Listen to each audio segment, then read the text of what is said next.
Deus, louvamos ao Senhor por estar aqui com os irmãos mais uma vez, para juntos nós adorarmos ao Senhor, engrandecemos o nome do Senhor. O Senhor é bom e eterno é a sua misericórdia. Meus irmãos, eu quero meditar uma palavra que Deus colocou no meu coração, no livro do profeta Jeremias,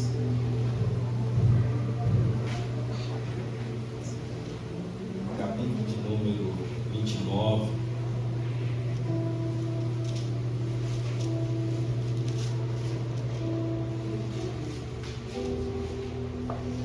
Agradeço os irmãos por ter orado pela minha família, por esse momento difícil que nós passamos. Foi um momento difícil, foi uma condição difícil, mas eu lembro que meu pai, quando ele estava vivo, e a gente fala algumas coisas e acaba que Deus se cumpre. Quando ele estava vivo, meu pai foi um homem que foi um grande evangelista e dava muito suporte em velórios. Aquela época que velórios era feito em casas, e meu pai gostava de comentar nos velórios: olha, no dia que eu morrer, faça uma festa. Meu Deus. Façam festa. E ele sempre comentava isso. E quando eu fico pensando nos cuidados que a gente tem que ter quando a gente fala algumas coisas. E meu pai, ele faleceu num dia muito difícil. Ele faleceu comigo na UTI, no dia 31. Eu fui visitá-lo e, conversando com a médica estava otimista, falou que tinha trocado os antibióticos e ali certamente ele poderia ter uma recuperação. E quando a médica deu as costas, eu observei que os batimentos cardíacos dele se elevou e ele estava sofrendo uma parada cardíaca. Assim que eu orei com ele, claro, ele estava entubado, fiz uma oração com ele, e assim que eu orei com ele, ele teve essa parada. No momento a médica veio, pediu para todo mundo se retirar, e ali ela voltou bem sem graça, falando que ele tinha partido para a eternidade, que foi uma surpresa para ela. E eu fiquei meditando, irmãos, como que a gente vai aprendendo. E ali, na noite do velório, ali, a cidade pequena, todo mundo estava em festa pela virada do ano. E aí, quando é pouco, eu observei que chegou os irmãos da igreja. Os irmãos da igreja chegou com coca, com refrigerante, com janta, falando assim, como meu pai era pioneiro da igreja, eles falaram: não, vamos passar com a família do irmão Zé Pedro lá e vamos passar a virada com ele lá. E que interessante, e acabou o velório dele sendo uma festa. Então a gente vai observando como que Deus ele trabalha. Aí nós da família começamos a olhar aquela situação, o pastor tirando da caminhonete os refrigerantes, as marmitex, e aí a gente começou a sorrir e começou a lembrar do que ele falava. Então é interessante como que Deus cuida de nós nos mínimos detalhes, né? Queridos, Jeremias capítulo 29, do versículo 11 ao versículo de número 14, diz assim: porque eu bem sei os pensamentos que penso de vós, diz o Senhor, pensamentos de paz e não de mal, para vos dar o fim que esperais. Então me invocareis, e ireis, e orareis a mim, e eu vos ouvirei. E buscar-me-eis, e me achareis, quando me buscardes de todo o vosso coração. E serei achado de vós, diz o Senhor, e farei voltar os vossos cativos, e congregar-vos-ei de todas as nações e de todos os lugares, para onde os lancei, diz o Senhor. e tornarei a trazer-vos ao lugar de onde vos transportei. Porque dizeis, o Senhor nos levantou profetas na Babilônia. Amém? Amém. Podemos assentar? Meus irmãos, o profeta Jeremias é um profeta que vem de uma família de sacerdote, mas Deus tira Jeremias da condição de sacerdote e Deus o chama para ser profeta. Para ser sacerdote era necessário estudar uma média de 5 anos. O sacerdote ele quase fazia ali um aprendizado acadêmico naqueles dias, porque ele precisava conhecer um pouco de medicina, porque já que ele fazia uma vistoria ali nas pessoas concernente às doenças, ele era um pouco de veterinário, porque ele precisava ter conhecimento dos animais, da saúde dos animais para sacrificar ao Senhor. Ele precisava ter conhecimento das leis, porque era alguém que ensinava a lei para o povo de Israel. Então ele precisava ter um estudo minucioso. Mas Deus tira Jeremias desta condição e Deus leva Jeremias para ser um profeta. Deus chama Jeremias para exercer um ministério profético, ainda que havia um certo conforto no ministério de sacerdote, no ofício de sacerdote, e o ministério profético era mais espinhoso, porque o sacerdote representava o povo diante de Deus, mas o profeta ele era representante de Deus diante do povo. E Jeremias ele tem essa incumbência. E é interessante que Jeremias ele vai profetizar em um período de decadência moral e espiritual de Judá. Nós vamos ver, queridos, que Israel, um povo que foi escolhido pelo Senhor, um povo que foi separado por Deus. Nós vamos ver que após a morte de Davi, Israel vai passar por um período de declínio espiritual, principalmente se inicia ali no fim da vida de Salomão.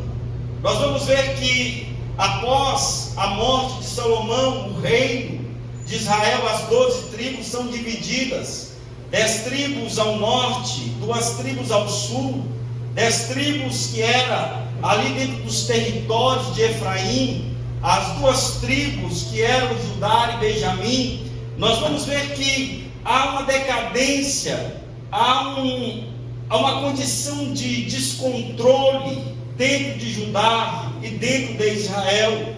Primeiro nós vamos ver que assim que inicia a dinastia do norte, já começa-se a idolatria. A Bíblia diz que Jeroboão, ele pegou um bezerro de ouro, ele colocou em Dan, ele coloca um bezerro de ouro para poder segurar o povo dentro de Samaria, dentro de Israel, para não descer a Jerusalém, para se reunir com os sacerdotes de Jerusalém. Ele cria um sistema sacerdotal para ele. Enquanto isso, Judá ainda consegue assegurar alguns princípios e alguns valores. Israel foi a cada dia se aprofundando na idolatria e no pecado, na rebelião contra Deus. A Bíblia vai mostrar que chega-se aos dias de Omri, que ele constrói um templo a Baal dentro de Samaria. Todo o pecado cananeu, eles são restaurados dentro de Samaria. O sacrifício de crianças, a idolatria através da prostituição, todo Todo tipo de paganismo pairou sobre Samaria. Todo tipo de pecado pairou sobre as 10 tribos do norte. E chega um ponto que Deus fica tão irado, chega um ponto que Deus fica tão decepcionado, que Deus permite, Deus levanta a Síria para poder levar cativo as 10 tribos do norte.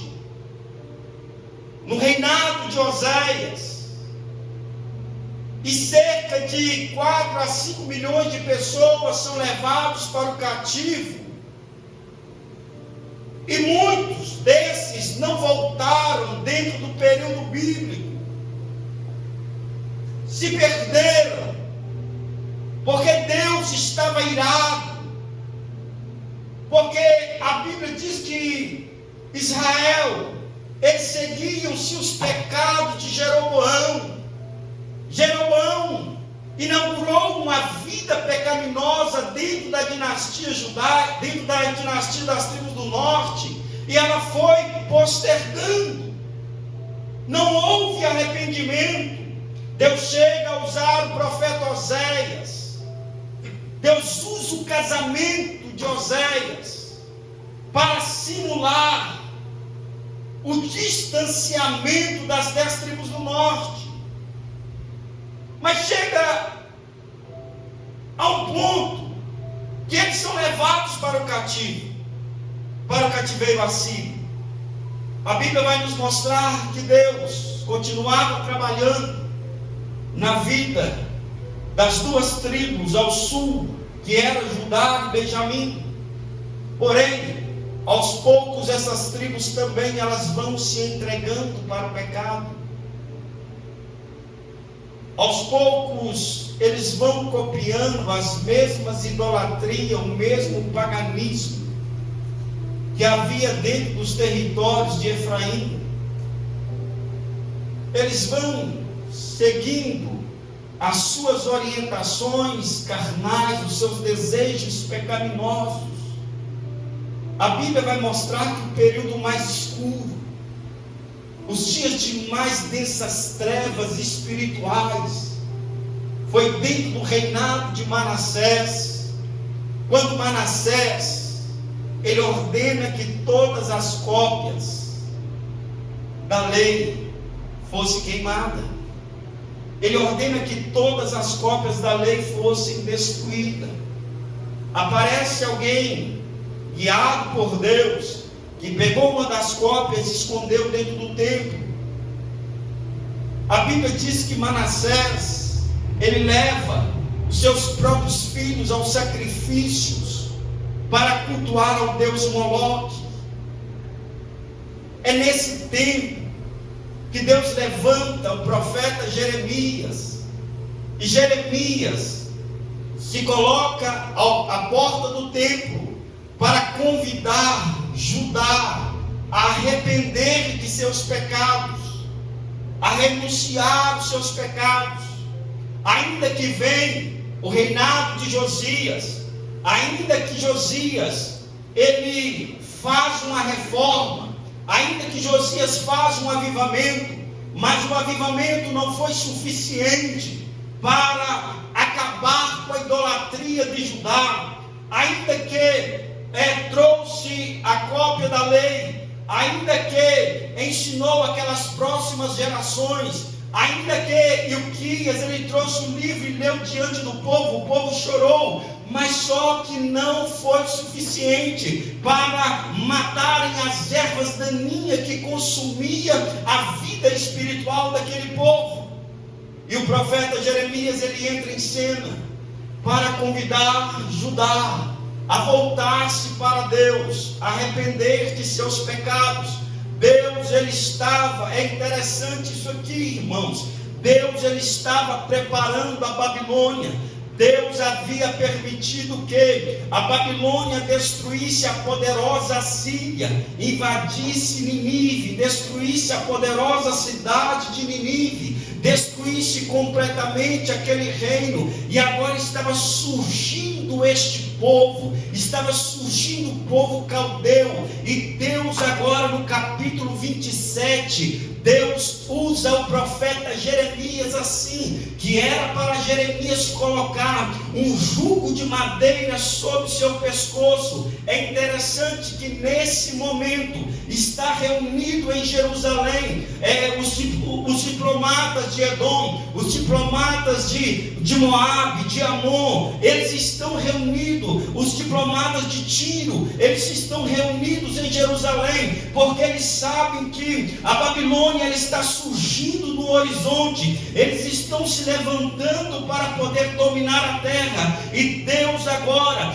quando vê aquela reunião acontecendo em Jerusalém, Deus ordena Jeremias a construir um jugo de madeira, colocar sobre seu pescoço e ir até o templo. Jeremias então vai até o templo com um jugo de madeira sobre o seu pescoço e diz para eles: olha, a ordem de Deus é essa, que todas as nações se coloquem debaixo do jugo da Babilônia. Deus falou desta maneira com o profeta Jeremias: foi eu quem criei o céu, foi eu quem criei a terra, foi eu quem criei os animais, foi eu quem criei todas essas coisas. Eu dou a terra a quem eu quero, e eu estou entregando nas mãos da Babilônia, eu estou entregando nas mãos de Nabucodonosor todos os reinos da terra. Meu Deus! Deus mostra a sua soberania.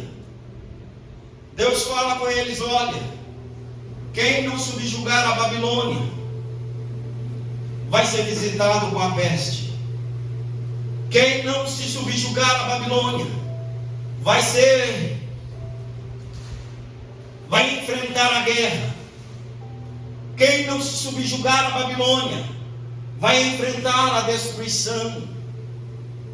E nesse período, Babilônia, que estava em ascensão, já havia feito 2 levas, já havia levado o rei Joaquim, juntamente com os nobres, Daniel e seus amigos, com os jovens sábios, já estavam na Babilônia.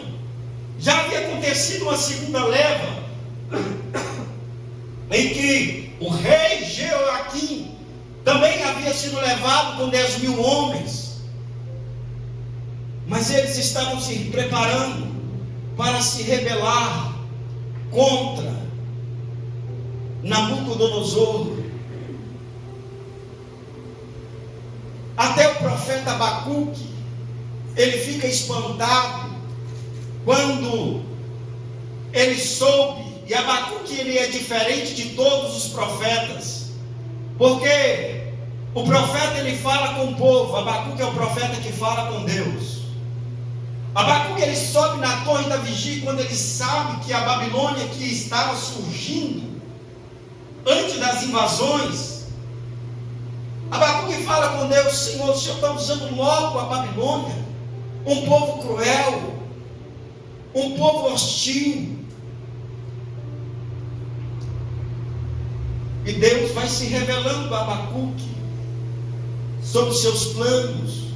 Deus mostra para Abacuque que viria outra nação, que iria julgar também a Babilônia, porque ninguém estava impune diante de Deus. E quando Abacuque ele vê que Deus estava irado com Judá, Deus estava irado com a terra, ele fala: Senhor, na tua ira, lembra da tua misericórdia. Eita! Na tua ira, lembra-te da tua misericórdia, Senhor. O Senhor pode ficar até irado conosco, mas lembra que o Senhor tem uma misericórdia. E é interessante que é esse momento que Judá está passando, e agora aparece um falso profeta chamado Ananias. E Ananias, ele profetiza: dentro de 2 anos, assim diz o Senhor, dentro de 2 anos, o Senhor vai libertar Joaquim, o Senhor vai libertar Joaquim, o Senhor vai libertar aqueles que estão cativos na Babilônia, e eles voltarão, e eles retornarão para a terra. eles voltarão a viver aqui em Jerusalém. Irmãos, mas o pior ainda estava por vir. E o Senhor agora usa Jeremias para falar com Ananias. Os profetas que nos precederam, eles profetizaram destruição, eles profetizaram guerra, eles profetizaram destruição. Mas só que tem uma coisa, Ananias: aquele que há de se confirmar profeta, se confirma quando a palavra ela se concretizar, quando a palavra ela se cumprir. Meus queridos irmãos, há muitas pessoas à busca de novidade, há muitas pessoas querendo mensagens para massagear o seu ego, mas só que a verdadeira revelação, a verdadeira profecia ainda é a palavra do Senhor, ainda é a mensagem que vem da boca de Deus, queridos. Aquele povo estava sendo enganado pelos falsos profetas. Deus havia avisado lá atrás: olha, toma cuidado com os adivinhos, toma cuidado com os falsos profetas, porque eles virão para vos enganar. Mas só que tem uma coisa: todos terão que se colocar sob o jugo da Babilônia, todos terão que se curvar diante da Babilônia para não serem destruídos. Meu Deus! E é interessante que Jeremias agora sai. E quando Jeremias sai, ou seja, há um momento de atrito entre Ananias e Jeremias, que Ananias pega o jugo de madeira e quebra. E Jeremias saiu. Deus manda ele construir um jugo de ferro. Ele volta com um jugo de ferro e ele fala para Ananias: Ananias, você quebrou um jugo de madeira, mas o jugo que Deus está colocando é jugo de ferro, e ninguém poderá quebrar. E tem uma coisa: porque você trouxe falsa profecia, você vai ser varrido da face da terra. Deus vai te tirar da face da terra. 2 meses depois, Ananias estava morrendo. É interessante que nesse momento é que Jeremias precisa entrar em contato com os que estão cativos. Jeremias precisa escrever uma mensagem ao povo que estava na Babilônia, 1.800 quilômetros de distância. Precisava escrever uma mensagem àqueles que estavam nas mãos de Nabucodonosor. E é interessante que Jeremias não tem o WhatsApp como nos dias de hoje, não tem rede social que em fração de segundos a mensagem ela chega. Era preciso pedir Baruque para escrever a carta, era preciso Baruque preparar o pergaminho. Levava dias para a preparação, levava dias para escrever. E depois de alguns dias chega a mensagem até o povo que está na Babilônia. Depois de alguns dias chega a mensagem que Deus quer falar com os cativos. Eles já haviam recebido uma mensagem que dentro de 2 anos Deus iria livrar. Eles já haviam recebido uma mensagem que Deus iria trazer livramento. Mas Deus agora aquele povo, claro que o profeta Jeremias tinha uma grande credibilidade, porque tudo que Jeremias tinha profetizado até ali tinha se concluído. É claro que agora a maioria estão duvidosos diante da mensagem, diante das profecias que Jeremias tinha profetizado. Mas agora, quando eles recebem esta carta, quando eles recebem agora esse pergaminho pelas mãos de Elasa, filho de Safã, nós vamos ver, irmãos, que agora Deus está trazendo uma palavra para eles. Deus está trazendo uma mensagem para eles darem continuidade na vida deles. Deus está ordenando para eles assim: olha, vão passar 70 anos, 70 anos vocês vão ficar no cativeiro, 70 anos vocês vão ficar dentro da Babilônia. Mas Deus ordena Jeremias escrever para eles assim: olha, tomai mulheres para os vossos filhos, edificai casa, plantai vinhas, ore pela paz sobre esta cidade. O Senhor ordena que aqueles cativos dessem continuidade às suas vidas,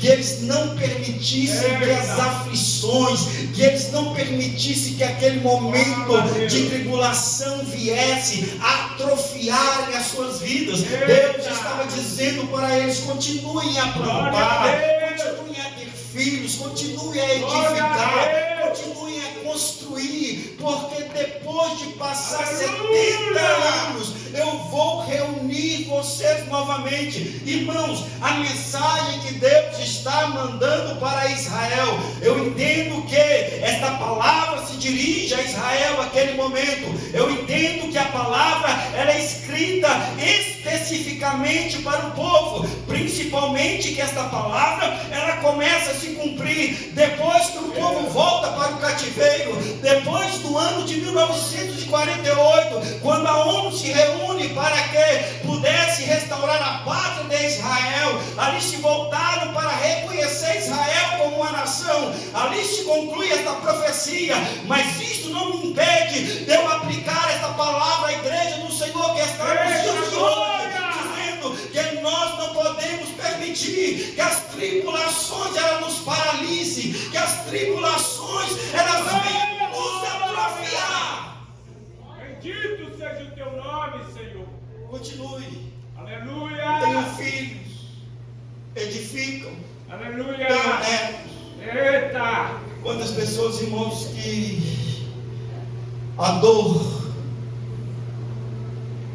lhe interrompe. Meu Deus, é verdade. Quantas pessoas que o sofrimento lhes paralisa. É verdade, Senhor. Quantas pessoas, irmãos, que ele se sente decepcionado com Deus, ele se sente frustrado com Deus. Enquanto nós estivermos aqui nesta terra, nós vamos ter dor. Enquanto nós estivermos aqui, nós vamos ter sofrimento. Os apóstolos foram muito mais crentes do que eu e você, e eles sofreram mais do que nós. A igreja primitiva era muito mais crente do que eu e você, e eles padeceram necessidade. Mas uma coisa eu lhe garanto, que o mesmo Espírito, o mesmo Deus que estava com os apóstolos, que estava com a igreja primitiva, é o mesmo Deus, é o mesmo Espírito que está conosco para cuidar de nós. Glória a Deus. Continue. Deus estava falando com Judá: a minha aliança com vocês não está quebrada. Irmãos, imagine, irmãos, Deus olhando para trás e olhando para Judá, que havia se curvado diante de deuses estranhos. Imagina Deus olhando para trás e ver Judá olhando para Judá, que havia, muitos deles haviam colocado seus filhos para ser queimados diante de Moloque, algo que Deus aborrece. Imagina você, a Bíblia diz que o profeta Ezequiel, ele teve uma visão dentro do templo, que eles desenharam as mulheres chorando, ou seja, eles desenharam o Deus Tammuz, o Deus Sol, o Deus do Egito dentro do templo, e as mulheres chorando diante do Deus Tammuz. Imagina Deus olhando para tudo isso, e Deus agora se revela a Israel. Deus fala com Judá dentro do cativeiro e fala: a minha aliança com vocês não está quebrada, eu tenho um recomeço para vocês. Que amor é esse? Eu tenho um recomeço. Eu quero recomeçar com vocês. Depois de 70 anos, irmãos, quando nós caímos na sarjeta, tudo que Satanás coloca no nosso ouvido é que Deus não nos quer mais. É verdade. Quando nós caímos na sarjeta, tudo que Satanás coloca no nosso ouvido é que Deus não se interessa por nós mais. Quando nós caímos no fracasso, tudo que Satanás coloca no nosso coração é que nós não temos a dignidade de estar dentro da igreja.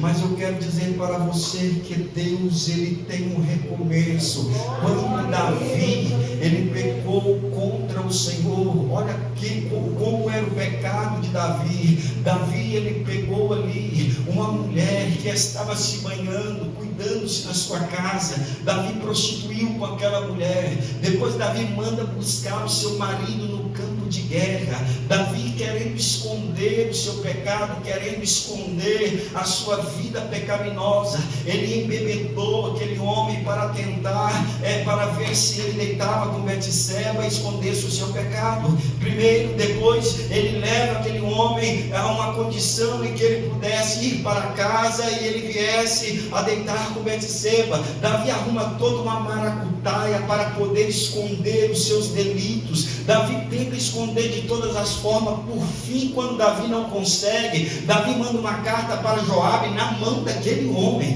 Davi, ele coloca a sentença. Davi foi covarde, Davi foi malicioso. Davi, ele pega uma carta, coloca nas mãos daquele homem. Aquele homem, irmãos, poderia abrir aquela carta no meio do caminho, mas aquele homem, ele tinha lealdade, aquele homem, ele tinha dignidade, aquele homem tinha caráter.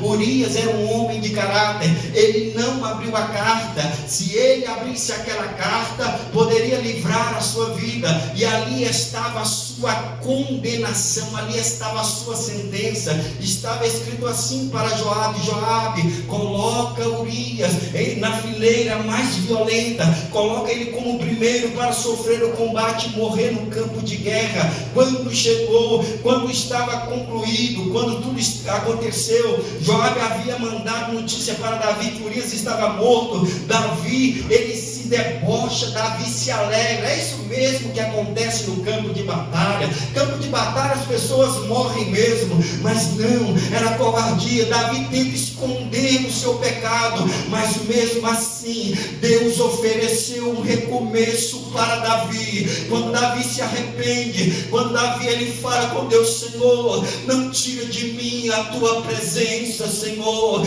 não afasta de mim o teu Espírito Santo, Senhor, não tira de mim, Senhor, a tua graça, não tira de mim, Senhor, o mais precioso, que é a comunhão com o Senhor. Davi fala com Deus assim: Senhor, faça-me ouvir júbilos de alegria, porque a minha alma está como um culto fúnebre, a minha alma, ela está angustiada. Deus tem um recomeço para você, Deus tem um recomeço para nós, Deus tem um recomeço para a sua família, Deus tem um recomeço para o seu casamento, Deus tem um recomeço para a sua vida ministerial, Deus tem um recomeço para a sua vida espiritual.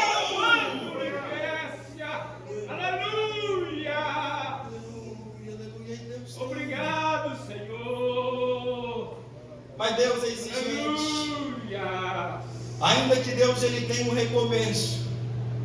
Deus fala com Jeremias para falar com aquele povo: vocês vão me buscar.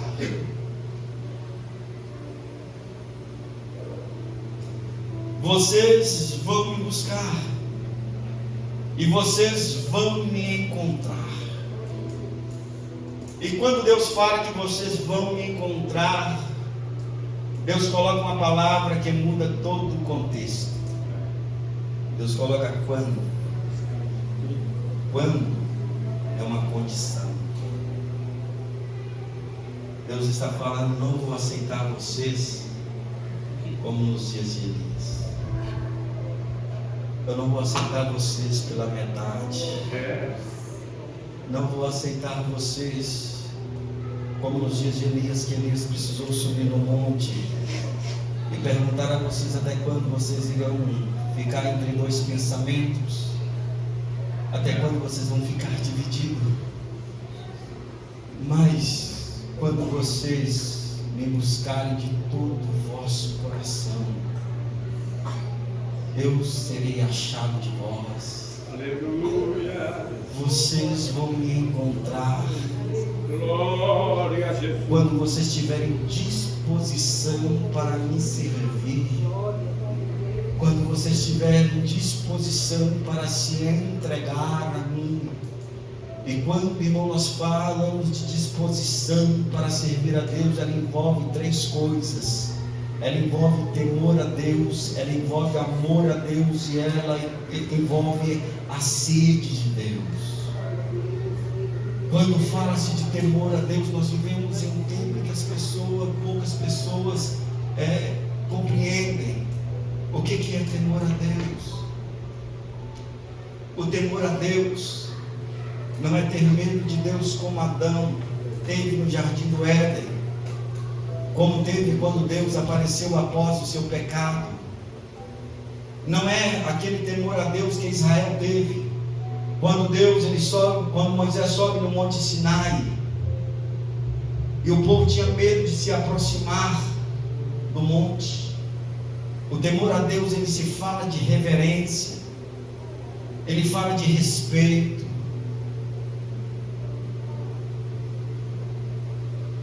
Muitas pessoas, irmãos, estão querendo enganar a quem? Estão pulando no carnaval, no meio da prostituição, prostituindo e bebendo, e falando comigo que está falando de Deus, que está pregando o Evangelho. Quer enganar a quem?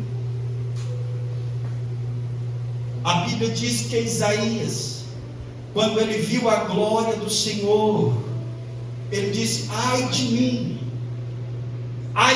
que sou um homem pecador, e eu habito no meio de um povo de impuros lábios. Ai de mim! É esta reverência, esse respeito que Deus ele requer de mim, de você.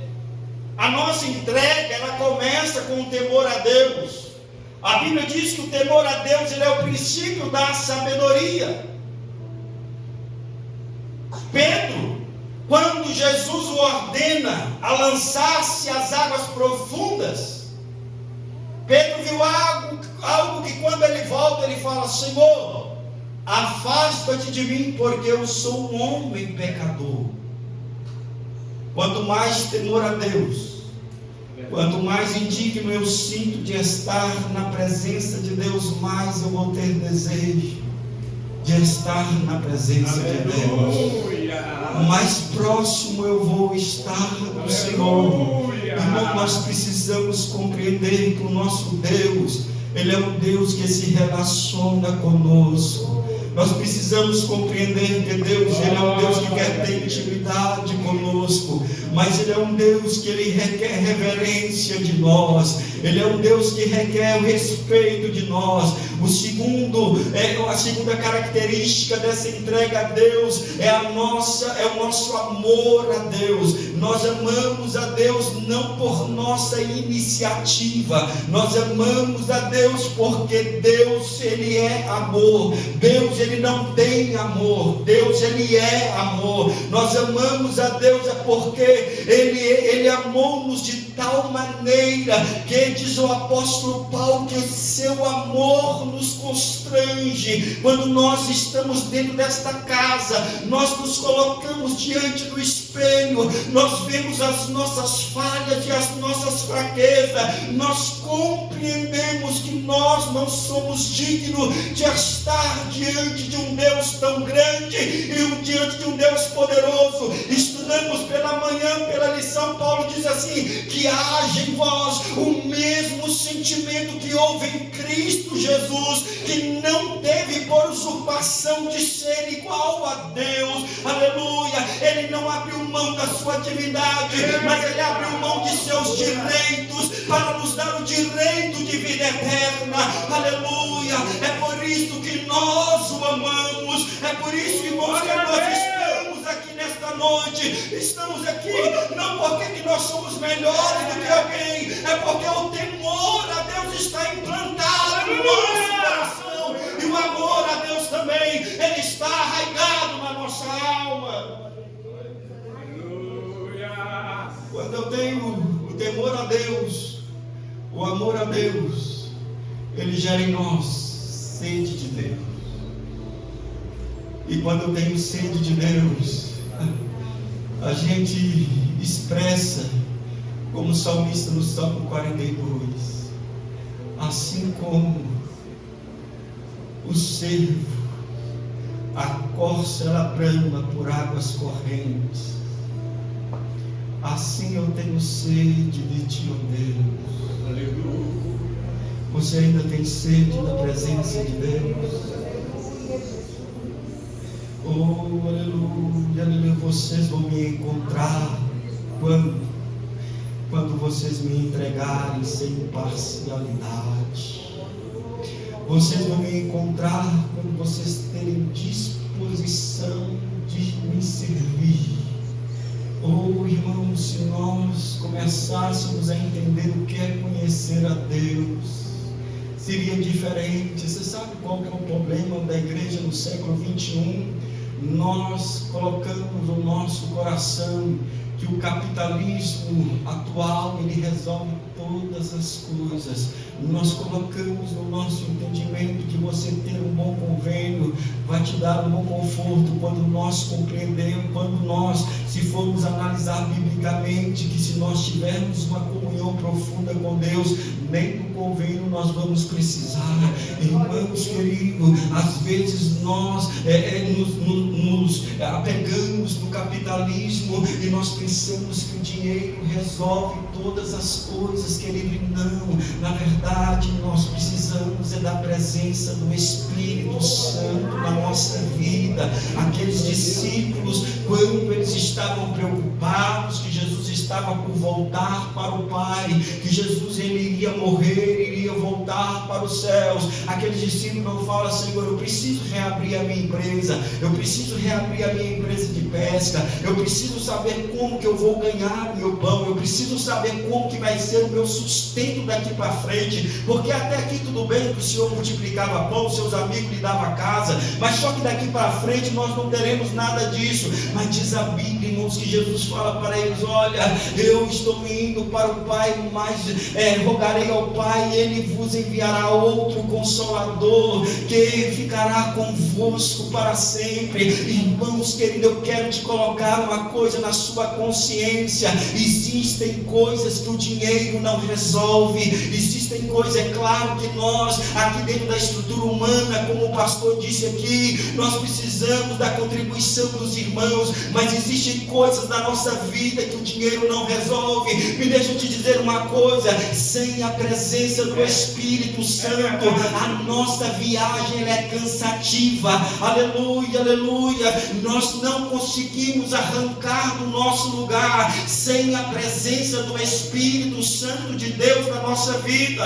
Nós não conseguimos, aleluia, continuar a nossa caminhada se nós não sentirmos a motivação do Espírito Santo. Cadê os coaches? Os coaches já se acabaram, menos de 5 anos, apareceram aí em plateia, dando motivação, querendo encorajar crentes a ser crente. Não, Senhor, não deu certo, faliu. Mas há 2000 anos que não faliu o Espírito Santo. Há 2000 anos que Ele está motivando a igreja, e por esse Espírito vencemos impérios, e até hoje nós estamos aqui adorando a Deus, e nós só vamos chegar no céu debaixo da dependência desse Espírito. Aleluia!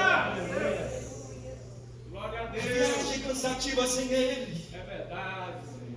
A viagem ela não avança se Ele não estiver conosco, como Moisés disse: Senhor, Deus, é verdade, Pai. não nos faça sair daqui se o Senhor não for conosco. Glória a Deus. Aleluia, tem uma disposição de servir a Deus. Obrigado por essa palavra. Eu vou ouvir vocês quando vocês me buscarem de todo o coração.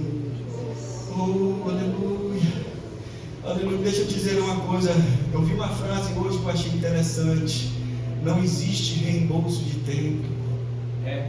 Use o seu tempo para agradar a Deus. Use o seu tempo para servir a Deus. Use o seu tempo para ter uma disposição para Deus. Deus fala: olha, eu vou ouvir vocês quando vocês tiverem a disposição de me buscar. Deus estava dando indireta para ajudar. Sabe por que vocês estão aqui? É porque vocês não tiveram disposição para me agradar. Vocês não tiveram disposição para me buscar de todo o vosso coração. Mas eu vou reunir vocês novamente, e vocês vão me buscar, e quando vocês me buscarem, vocês me encontrarão. Irmãos, Deus nunca despede ninguém de mãos vazias.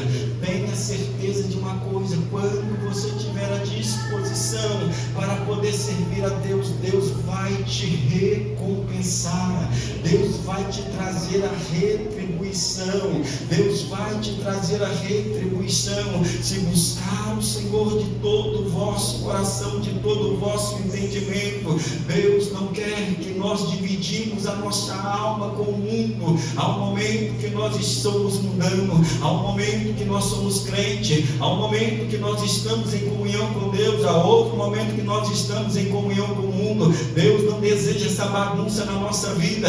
Deus deseja que nós andamos em santidade, Deus deseja que nós andamos na verdade de sua palavra, Deus deseja que nós andamos na direção de sua palavra.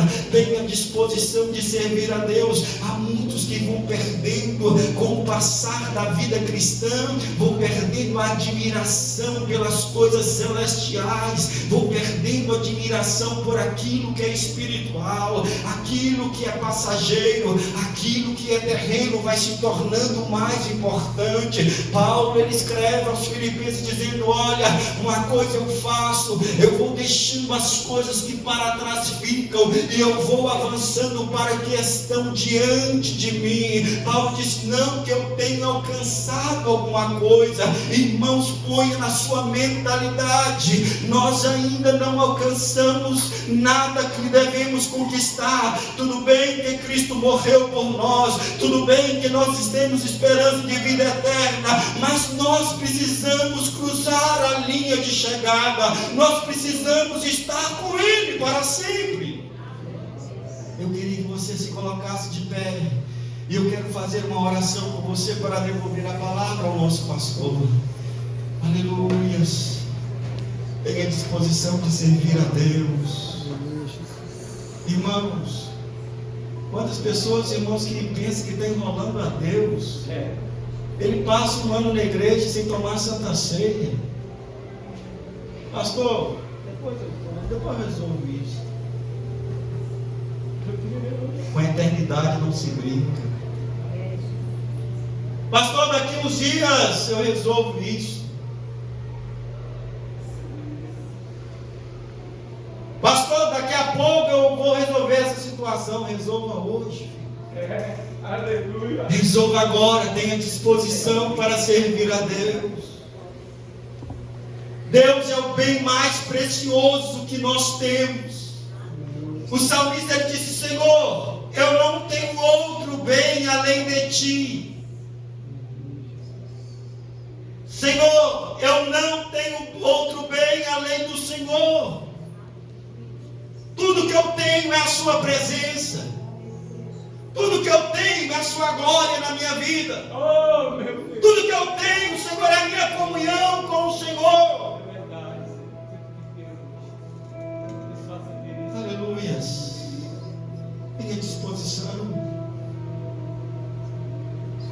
Ore mais. Vivemos numa sociedade hedonista. E parece que nós estamos vendo parte da igreja sendo hedonista. Estamos em guerra espiritual. Estamos em batalha espiritual. Você não entende como que o reino das trevas, ele quer nos tirar dos céus. Aleluia, aleluia. Nós queremos forrar as nossas mesas de banquetes, e nada contra isto, porque Deus nos deu o fruto da terra para se alimentar. Mas o problema é quando nós esquecemos de nos dispor para Deus e falar: Senhor, eu tirei hoje para reservar a minha vida para te engrandecer. Aleluia, aleluia, aleluia. Irmão, nós estamos cheios de religiosos, como em Isaías capítulo 1. Deus fala com Isaías, Deus fala com o profeta Isaías: fala com este povo, eu estou cansado desse sacrifício, eu não quero mais esse sacrifício, eu não quero mais ovelha, eu não quero mais sangue derramado, eu não quero mais as suas festas, eu não quero mais nada disso. Deus pergunta: por que vocês estão... Irmão, imagina você ouvir isso de Deus. A gente é assim. pastor Divino não me tratou bem, então não vou voltar naquela igreja mais. Pastor fulano nem me cumprimentou, não vou voltar lá mais. Deus pergunta para Israel: por que vocês ainda estão pisando na minha igreja? Por que vocês ainda estão pisando nos meus atos? Se eu não aceito mais as suas ofertas, se eu não aceito mais os seus sacrifícios, se o amor de vocês é como uma neblina que aparece pela manhã, aparece por um pouco de tempo e depois se desvanece, o amor de vocês não é perene, o amor de vocês não é duradouro, o amor de vocês não é constante, aleluia. Deus fala: por que vocês estão pisando no meu ato? Deus falou com eles assim: agora vamos refletir numa coisa, começa a tratar bem os pobres, começa a libertar o cativo, começa a tratar bem o próximo. Vamos ver se eu não vou amar vocês, se eu não vou receber o culto de vocês. Deus quer mais de nós. Deus quer uma entrega verdadeira. Deus quer uma entrega de corpo, alma e espírito. Aleluia.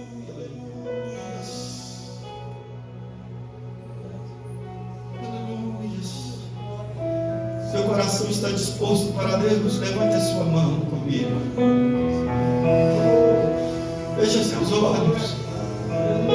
Antes de eu ministrar para você, eu ministro para mim também.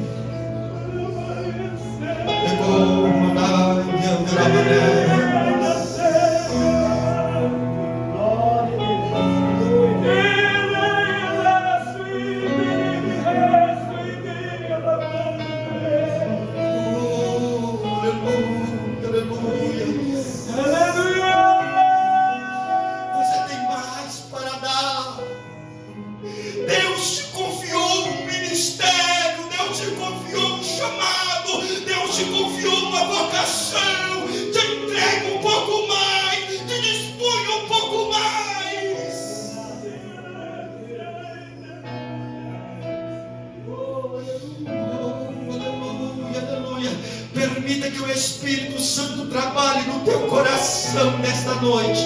Permita que o Espírito Santo quebrante a tua alma nesta noite. Permita que o Espírito Santo te restaure de dentro para fora nesta noite. Permita que o Espírito Santo renove as tuas forças aqui dentro deste lugar. Eu vou te encontrar. Eu vou te encontrar quando vocês me buscarem de todo o vosso coração. Quando vocês se dispor para mim. Quando vocês ser menos materiais e mais espirituais. Ser mais espirituais e menos carnais. Aleluia,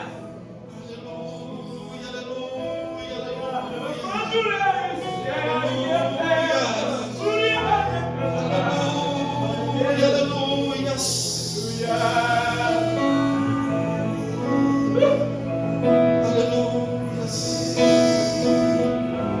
eu quero convidar você aqui à frente. Eu quero orar. Vem aqui à frente. Deus quer te restaurar hoje. Você que está parado, não de vir à igreja, mas está parado espiritualmente.